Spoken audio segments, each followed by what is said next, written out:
Welcome to part 2 of this 2-part video series. If you have not watched part 1 yet, there is a link to it in the description below, and there'll be an end screen at the end of this video that will take you back there if you want to go back and see that, or you can leave this video and go watch that now. Before you start this decluttering process, it might be good to do a little research. Now, this is what I tell people when they contact me. I've got some friends now that are getting ready to experiment with the carnivore lifestyle that I've been on.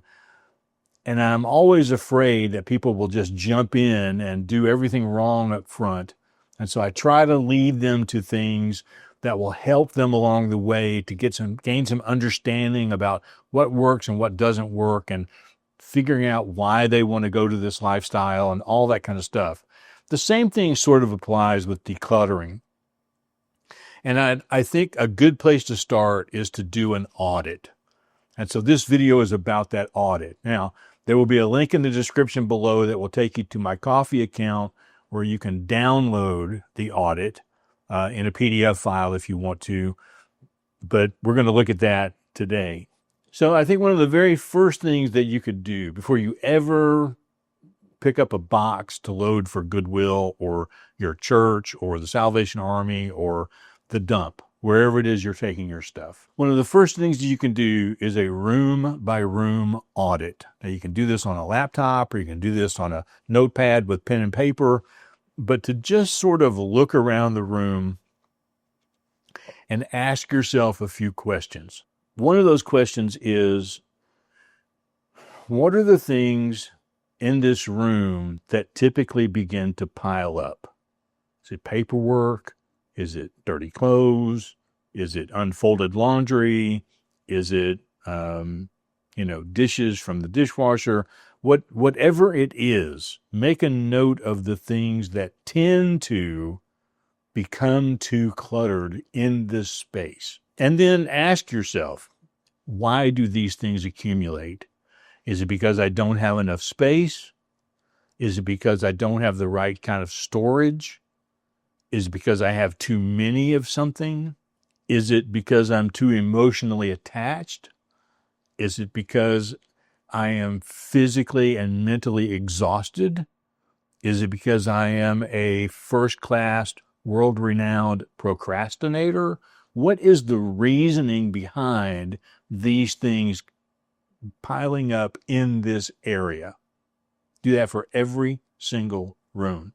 And then one other question that you should always ask is, how often do I use these things? Now, there are some things that you want to keep regardless of how often you use them. If you have a winter coat and you live in an environment where it's only winter about 3 weeks out of the year, there's no reason to get rid of that coat. You're going to need it. But the question is, how often do I use it? And is it something that I could easily replace? Or is there something else that I have I could use instead of this? For instance, I used to have a whisk. And I've learned that anything that I needed to use a whisk for, I can whisk up with a fork. And if I can't get it whisked with the fork, I have one of those submersible blenders that you can stick down inside a cup or something and blend it up. I didn't need the whisk. It was just sitting in a drawer. It's just one little tiny, itsy-bitsy, teensy-weensy example of looking at how often do I use this. Another thing that you can do in this audit is to identify the areas of your home where you hit emotional resistance. So, are there shelves in your closet filled with things from your past that you just don't know whether you want to get rid of them or not? You got, 17 yearbooks. You've got, the corsage you gave your girlfriend at the prom that's now all wilted up and just a ball of nothingness, but it's there. Identify why you can't deal with that. What is the emotional trigger? Do you feel guilt? Do you feel like it will be doing a disservice to someone from your past? Do you feel like you will be ripping out a part of your life? These are all real reasons, and they're valid reasons. But we need to come to grips with them, and you can do that by taking this little audit to identify maybe not, this is the place I need to hit the hardest, but maybe it's just this is the place I need to hit last. I need to do everything else first and then come here when I can really sit down and think about what I want to do in this space. And then take time in your audit to identify the real clutter zones. I mean, the 2 or 3 really top clutter zones of your home. For me, that was my bedroom closet. That was the biggest deal. For you, it might be a garage. It might be the laundry room. It could be the kitchen. It could be the bathroom. All very different places, all personalized to you. What are the 2 or 3 top clutter zones in your house?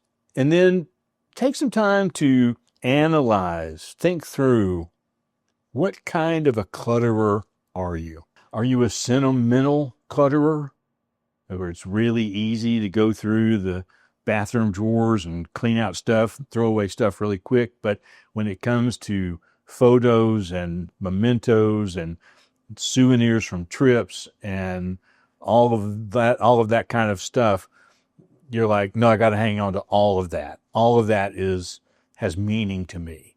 That's a sentimental clutterer. Or maybe you're the bargain hunter clutterer. You have so much stuff you bought on sale because it was a really good deal. And we're coming up on Black Friday, where all the prices are marked way up so they can put them back down to where they were on Thursday and tell you they're on sale. It's a nightmare. But maybe that's the kind of clutterer you are. You're always looking for the deal. It hits me. I'm not going to deny that. It hits me. I'm not sure that's my main clutter personality, but it's part of my personality. Or maybe you're the perfectionist clutterer. You're not going to touch anything until you know you can do it perfectly. And so you just keep rearranging things, but never really making a decision, because you want it, when you're done, you want it to be the perfect declutter. And you don't want to make any mistakes, and you don't want to have any regrets. Or maybe you're the procrastinator clutterer. Ding, ding, ding, ding, ding, ding, ding. You just keep looking at stuff and you tell yourself, I've got to get up off my lazy behind. I've got to tackle this today. I've got to do it now. I've got to take care of it. And then you just sit there on the couch and you watch it. I don't know what kind of clutterer you are. I am definitely the procrastinator clutterer. So when you've done that audit and you've realized sort of the why behind why you have things, and you've realized what kind of personality you have when it comes to clutter, then it's time to really concentrate on the high impact zones. And I've talked about this across several videos. These are the things I always recommend you think about starting. One is the bathroom, because there are medications in there you probably could get rid of now. There is old makeup and things, or maybe a 99% used tube of toothpaste you're still hanging on for that last little drop. But you can make some really quick, high-impact decisions in the bathroom. You can make some high-impact decisions in your closet without getting too deep in the woods. You can automatically go through the things that don't fit anymore, or the things that are so far out of style, or the things that are stained or ruined, or otherwise have reasons why you will never wear it again. Just identify those. Check them out the door. If you've got 5 pairs of black shoes and they all look exactly the same, how many of those do you need? Just a question. And then when you have a question, like sometimes you'll run across something and you'll be like, I don't know if I should get rid of this or not. Some things are really easy to decide. Some things are really easy to put back and say, I definitely have to keep this. But there are some things that we have to make some decisions. And the number one question to answer is, why do I still have this? And let your answer sink in for a minute. And does it make sense? Is it logical? Is it valid? Or is it just some silly something that's stopping you from actually putting it in a box and letting it leave your apartment? The other thing is, when you're doing this kind of first blush declutter, don't waste a lot of time doing micro stuff, like making sure every pair of socks is folded the right way, or that, every shirt is hanging the right direction on a hanger, or, everything in your makeup drawer has its label face up. Don't worry about those things just now. This is the time to declutter. You can tidy later, but decluttering is the key, and don't lose your momentum getting stuck in the weeds. Another thing to try during this time is to develop some micro wins. So set a clock, set your timer for 15 minutes, tackle a space, and in 15 minutes, just stop. Walk away. Come back to it again later. But you have worked really hard and diligently and made some hard and fast decisions in 15 minutes. You will be surprised how much stuff you will find. Even in an apartment like mine that's been decluttered probably 20 times by now, because I continually do a review of every room every week, I still find a box full of stuff about once a month to get rid of. There's still stuff there. So just take the win, take the micro win, the 15-minute win, or the 30-minute win, and walk away for now. Feel good about it.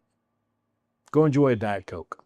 And then there's also this need sometimes to reframe the problem. And instead of concentrating on, I have to get rid of these things, concentrate more on, I'm making space for the things I think truly matter in my life. I'm not getting rid of things. I'm making space for things. And you'd be surprised how that little turn of phrase inside your brain can click and make it easier for you to make decisions. Now, once you've accomplished all those things, there are some things that you need to think about to keep things going. And I talked about this already multiple times across multiple videos, but I'm going to reiterate a few. One is the one in, one out rule. I've talked about that with my shirts. I never buy a new shirt unless I have a shirt I'm willing to get rid of. I have an X number of shirts, and that's the only number of shirts I ever want to have. And it's a really easy rule to follow. Another sort of mindful habit is maybe a quarterly audit. Now, I do my audits every week, and that's because I'm a slob. I'm a procrastinating slob. And if I let it go for 3 months, I don't know what I'm going to wind up with. So every week, one day of the week, I concentrate on my bedroom closet. One day of the week, I concentrate on my bathroom. One day of the week is the kitchen. One day of the week is the living room. One day a week is the photography studio, this room. And then I take a day off. But it's on my Todoist app every day, and I don't check it off until I've done it. And almost invariably, I will find something in every room once a week. Another thing to try is to set boundaries on the amount of storage space you're going to take up. If you've got a spare closet and it's got a shelf across the top, maybe that shelf space across the top and one layer on the floor of boxes to store, maybe that's your limit. And when you get to where you need another box to store, something's got to give. So set those boundaries. You're not going to start stacking up a whole bunch of stuff and clutter up a whole nother room more than it needs to be just because. Boundaries are good things. Learn them, be them, do them. I would highly recommend that you take a pause before buying anything and ask yourself one question. Where is this going to live? Now, I have toyed with the idea of buying a standalone air fryer. I'm cooking a lot of stuff in the air fryer these days, much more than I ever thought I would, that's built into my microwave. And I think I would get better results if I had, just a standalone air fryer with more adaptability. But that's the question I always come back to. Where is it going to live? And I don't have an answer for that question other than on my countertop, cluttering up my kitchen. And I'm not willing to do that yet. Maybe someday, but not yet. Not willing to do it yet. And some things that you might want to avoid as you're decluttering is don't declutter stuff just because you think it will look better. It might be something you really need. So it's not really so much the aesthetic, although that's part of it. But if you have a use for something, hang on to it. And for me, I have come to this realization that space means intentional living. It doesn't mean scarcity. It doesn't mean a sparse environment. It doesn't mean that I'm living like a hermit. It means that I have made an intentional decision to live in a particular space that gives me room to breathe. And at the end of the day, that's really what it's all about, is creating a space where you feel like you can live most comfortably. All right, don't forget there is a link to the PDF file in the description below. There's also a link to part 1 of this video. And lo and behold, it's also coming right up here on the screen. So if you missed part 1 of this video, go back and watch that now. Thank you for watching, and we will see you next time.